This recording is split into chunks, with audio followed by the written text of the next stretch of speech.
Je suis Wilmer Marquez, un des deux directeurs de la compagnie El Núcleo. On tourne avec notre spectacle Somos.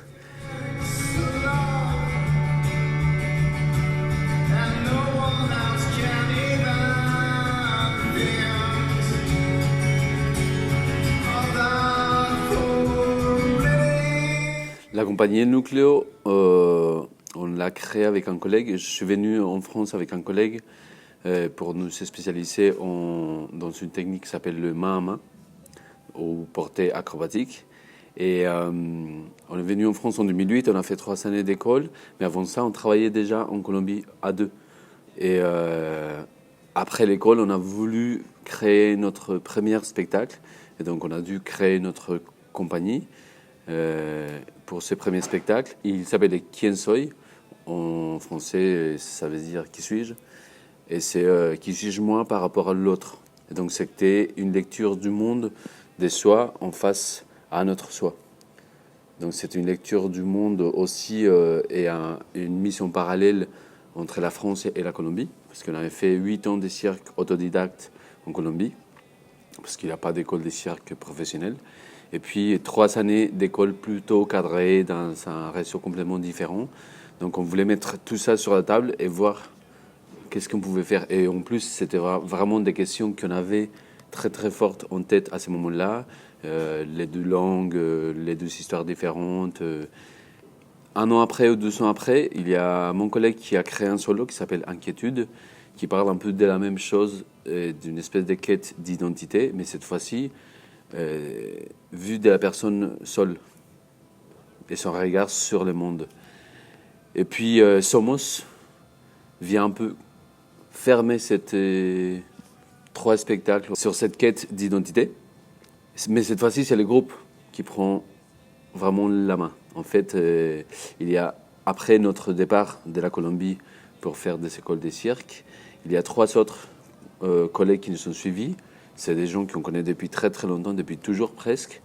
Et dès qu'ils sont arrivés, on s'est dit, il faut qu'on prépare quelque chose pour les faire assis, pour parler de notre histoire à nous, des 6 Colombiens qui sont partis en France, et parler un peu des petits frères et des grands frères. Et donc c'est pour ça qu'on a créé ce spectacle Somos, qui est rien d'autre qu'une ode à l'amitié, qu'une ode au temps vécu. C'est une façon aussi de représenter notre monde, la façon qu'on le voit. On part de notre histoire, mais on ne raconte pas notre histoire à nous. On est un peu le reflet des histoires qui se passent aujourd'hui un peu autour de nous aussi, parce qu'on ne peut pas créer sans tenir en compte la réalité politique et la réalité tout simplement. Donc c'est ça Somos. Il y a des énormes différences, oui, évidemment, parce que déjà en Colombie, les nouveaux cirques ou les cirques contemporains est assez nouveau et très jeune. En fait, on est presque la 2e génération des artistes des cirques qui ont décidé de faire ça, de ça son métier en fait. Parce qu'il y a une histoire des cirques traditionnels en Colombie, mais c'est des cirques traditionnels. Donc qui dit traditionnel dit famille, qui dit famille dit groupe fermé. Et un jour, on a rencontré le cirque quand on avait 14-15 ans, et on est tombé amoureux parce qu'il n'y a pas de règles dans les cirques. Il n'y a pas ces trucs de compétition. Avant ça, on faisait beaucoup la capoeira, de la natation, de la gymnastique, etc. Et à chaque fois, il y a des règles à respecter, il y a des prix à gagner. Et les cirques nous donnent autre chose. C'est la liberté, complètement. Donc on est resté accroché au cirque. Par contre, comme il n'y a pas d'école, on s'est formé seul. Et on a fait avec nos moyens. On a créé avec des amis qui étaient dans les mêmes démarches. Ils ont lancé la création d'une compagnie de cirque contemporaine, donc la première en Colombie, et on a fait partie avec mon collègue.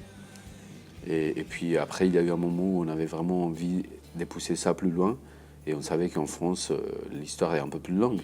Il y a beaucoup plus d'écoles de cirque depuis très longtemps. Il y a le Centre national des arts de cirque à Châlons-en-Champagne qui a 30 ans, et c'est la grande école de cirque en France. Et donc il y a des différences énormes, évidemment. C'est une façon de m'exprimer avec mon corps qui est mon fort, parce que sinon il y a le théâtre et la danse aussi, mais il y a des codes différents, Donc c'est la possibilité de mélanger aussi des idées.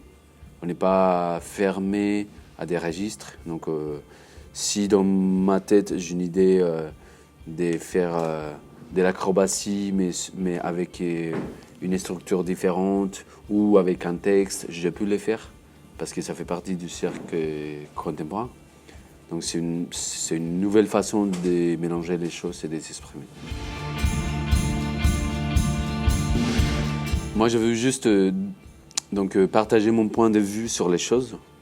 Toutes les propositions qu'on fait, c'est des propositions à une personne ou à deux ou à trois, ça dépend des propositions. Donc là, Somos, c'est moi qui ai mis en scène. Donc c'est juste une proposition personnelle, c'est pas une vérité. Donc je veux juste partager un point de vue. Et puis j'essaye dans ces points de vue, mettre tout ce que je pense que les gens me donnent. Donc être un reflet. Et j'ai envie que les gens s'y retrouvent dedans. Qu'ils arrivent pour ce spectacle et qu'ils ne voient pas notre histoire à nous complètement fermée et qu'ils ne partent pas en pensant qu'ils ont compris ou pas compris, mais qu'ils s'effacent leur propre histoire. Dans des propositions comme ça ouvertes, ce qui est bien, c'est que chaque personne vit le spectacle d'une manière différente. Ça dépend de son bagage. Donc ce que j'ai envie de partager, c'est ça, c'est cette ouverture et mon point de vue sur les choses. Aïe, aïe, aïe. Ça, c'est une grosse question parce qu'on est justement dans un moment où la compagnie prend un ampleur un peu plus important. Donc là, personnellement, je suis sur la mise en scène d'un petit spectacle à trois. Donc un trio qui va jouer un peu dans tous les sens. Donc ce qu'on appelle dans notre compagnie un spectacle tout-terrain. Et puis j'ai un projet pour 2021 qui commence maintenant, qu'on commence à préparer, qui s'appelle Barrière, où nous serons 10 personnes au plateau. Et là, il y a beaucoup plus des choses des choses profondes, on va dire. Si on peut se permettre de dire qu'il y a des spectacles qui sont moins profonds qu'autres, dans mon cas, je vais faire un très simple là et un plus profond qui a beaucoup plus un message politique, on va dire. Donc ça va parler de barrières, des barrières mentales et physiques qu'on se pose et qu'on nous impose et qu'on s'impose soi-même. Des fois, tu as des salles où tu as des médecins, des maires, des élus, des gens des cités, des peintres, des boulangers, tout le monde. Et pour nous, tous sont au même titre et niveau. Il n'y a pas un qui est plus important que l'autre. Et c'est chouette parce que nous, on ne les connaît pas. Donc on n'a pas des repères. Donc on s'est trouvé des fois vraiment à partager, et c'est presque à chaque fois, c'est juste, tu as devant des personnes en fait. Et c'est ça qui est chouette. C'est que ça devient plus des catégories sociales, mais c'est des personnes. Et c'est juste un plaisir énorme. Tout le monde est au même niveau, en silence, pour toi, ou pour la proposition que tu fais. Et c'est juste génial. C'est une responsabilité énorme, hein, mais c'est trop beau. Donc moi, je suis fan complètement et je pense que c'est une des choses pour laquelle, peut-être pas consciemment, pour laquelle j'ai continué sur cette voie et pas une autre, parce que ça touche tous les publics. La seule chose que j'ai dit toujours à tout le monde quand on parle des professions, c'est faites ce que vous voulez faire. Faites-vous plaisir. Oubliez l'argent. Il y a beaucoup de gens, et on a eu... je me rappelle une fois une mère qui vient avec son gamin ou avec son fils qui était ado, qui nous demandait, parce qu'elle a vu notre spectacle, donc ça lui a plu. Elle vient avec une autre intention, elle nous dit, en fait, j'ai des questions, je sais pas, mon fils, il veut être artiste et je suis pas sûr, je sais pas quoi faire. Elle était hyper stressée et inquiète, et c'était évident que c'était pour l'argent. Donc cette femme-là, elle vient et nous dit... oui, mais je sais pas s'il va pouvoir s'en sortir et tout. J'ai dit, s'il est heureux avec ce qu'il fait, il sera beaucoup mieux que s'il fait autre chose qu'il n'aime pas. Donc, finalement, je lui ai dit, on vit super bien.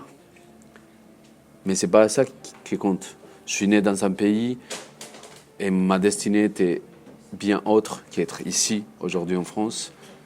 à vous parler en français alors que je suis né dans un quartier populaire où l'accès à l'information et à l'éducation est très très pauvre.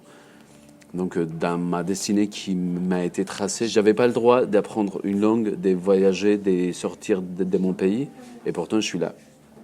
Je pense que c'est parce que je me suis jamais posé la question de est-ce que je suis artiste, est-ce que ça va les faire ou pas. En fait, j'ai toujours juste fait. Donc pour les jeunes qui se lancent, mais faites-vous plaisir. Faites pas surtout ce que vos parents vous disent, parce que c'est vous qui allez être en face de ça après. Si vous êtes heureux, tout va bien. Et l'argent, il arrive. Et encore ici en France, c'est un peu plus facile, donc il faut pas se prendre la tête pour ce genre de choses.